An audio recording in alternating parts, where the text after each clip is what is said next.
What does being a radical woman mean to me? It means that I would like a complete restructuring of society as it relates to women's empowerment. That means an end to male rule in favor of a totally equal society. For example, whoever is the best person for the job gets the job regardless of race or sex. That's equality. Those who are proven to be threats to everyone else will be dealt with in a manner that leads to public safety, whatever that may be. Being a radical woman means that I do not need relationships or connections with men in order to feel validated.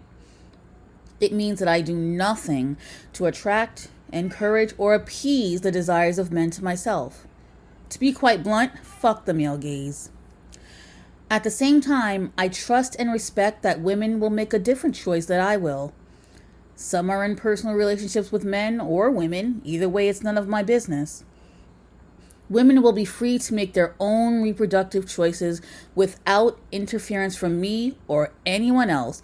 That's whether it's to have children, be child free, have an abortion, choose single motherhood, married motherhood, surrogacy, whatever. My personal opinion should not determine what another woman does.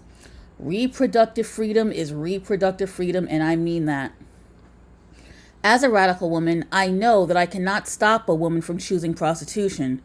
However, I do believe it should be criminalized on the part of those that are buying sex and not the prostitutes themselves. She can choose if she wishes, but the male or female buying her should face consequences.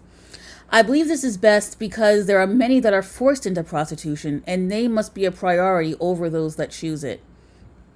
I advocate for female-only spaces, including living communities, where we can be safe and thrive without any male influence whatsoever. I will get into female-only spaces in a future video, but I will say that it is primarily a safe haven for abuse victims instead of simply a sex-segregated community. At least for me it is. Last but certainly not least, I believe that biological sex is fixed, which means it cannot be changed and should be given the same respect as race. What do you think? Sound off in the comment section.